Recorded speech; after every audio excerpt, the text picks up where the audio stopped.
So the key thing I was talking about is, firstly, the global context in which we're living. So I talked about what we know around world hunger increasing, around there being significant pockets of extreme poverty around the world, violent conflicts risen a great deal since 2010, and there's significant climate change. And I was talking about the complex landscape of trying to achieve the Sustainable Development Goals in that, and the roles that corporate organisations need to play in helping us to achieve the change that we need to see to have a sustainable way of living.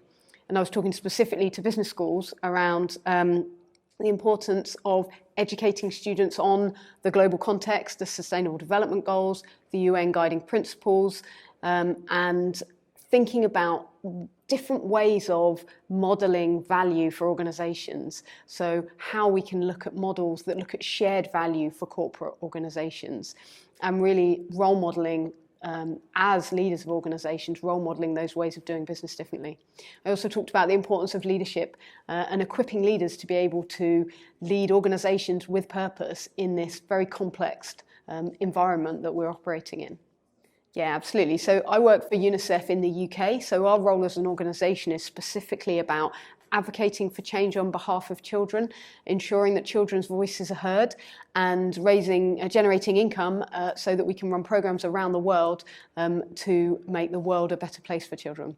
And my role as Chief Operating Officer really is all about ensuring that the organisation is operating in an effective, efficient way with a proactive culture where we have employees that feel empowered and engaged in really driving the sorts of changes that we want to see. I think the threats are very real facing society. We've just recently seen a report from the UN talking about the risk of the extinction of 1 million species. The report focused on the fact that the rate of extinction that we're seeing is hundreds of times higher than it has been in the last 10 million years. And the impact of that on our sort of ecosystem as humans is really significant. So, the path we're on in terms of climate change is headed towards seeing the extinction of the human race unless we see really significant and fundamental changes in the way in which we live and the way in which organisations operate. So I think it's really important that MBAs teach the Sustainable Development Goals. There's been a lot of corporate involvement in developing them, and there's a big responsibility on corporate organisations in terms of actually us achieving the Sustainable Development Goals. So I think the role that MBAs have is to help students not just understand them, but understand the change that businesses need to make in order to enable us to actually achieve the Sustainable Development Goals. So I think there's a significant opportunity to influence because business schools are educating the leaders of the future. And it's the leaders of the future that are going to be making these big challenging decisions around purpose-driven organisations and around ways of operating that impact human rights, that impact the environment. So business schools have the chance to influence those leaders to operate in a way that is going to drive significant positive change. But they're also thought leaders and can work with organisations on helping to create new models of measuring return on investment and measuring shared value so that they can then influence organisations and the way that they operate. So it's a significant piece about environmental impact. So, we see examples of organisations making significant changes in terms of packaging waste. We need to really accelerate that. I've talked about some examples around employees moving to plantation areas, whether it's cocoa or tea plantations, and bringing families with them, and then there being no infrastructure for those people that are working there, lack of schools, lack of healthcare.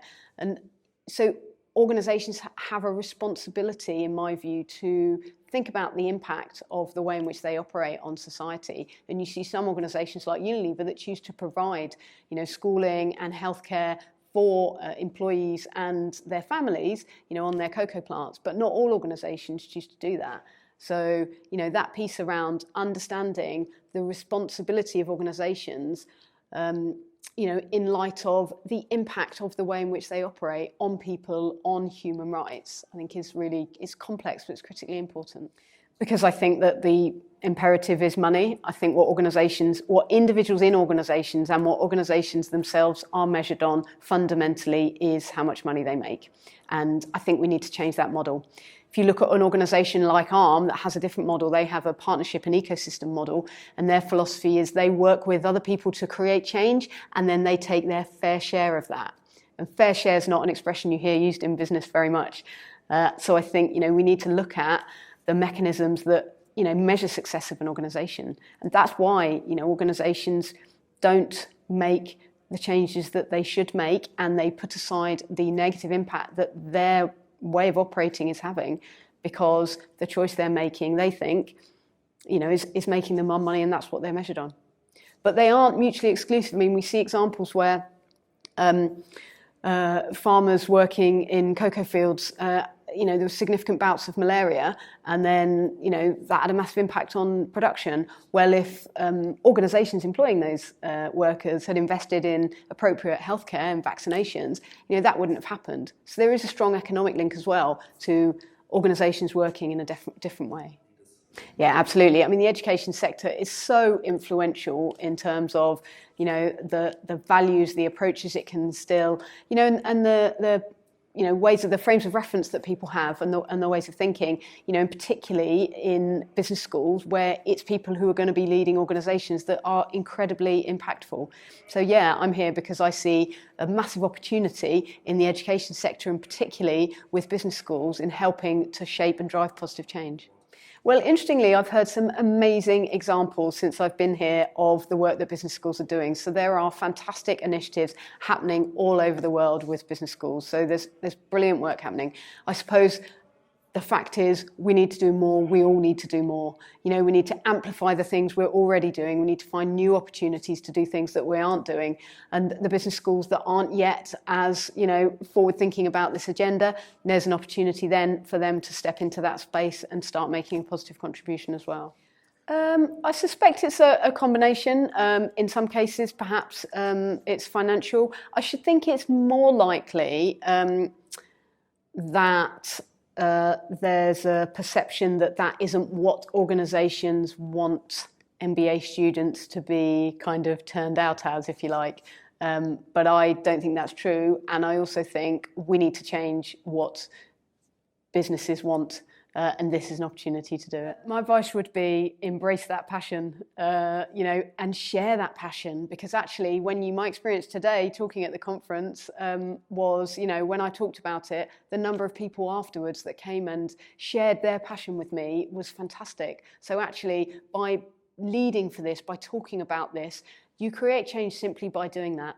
But on top of that, it is also then about thinking about all the different ways that you can drive change. So how you educate your students, how you operate as an organisation, how you embrace, within your way of operating, these kind of ethics and values and approaches. My advice to an MBA student with leadership aspirations would be absolutely go for it.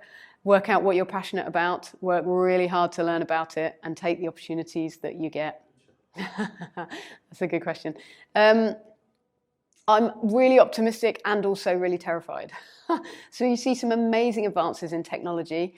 There's a technology that can turn carbon dioxide into bricks, which is slightly ironic, because if we didn't cut down all the trees, we wouldn't actually need that technology. But I think that the sort of traction we're seeing in terms of people understanding the imperative and the examples of organisations and individuals leading in this field is fantastic.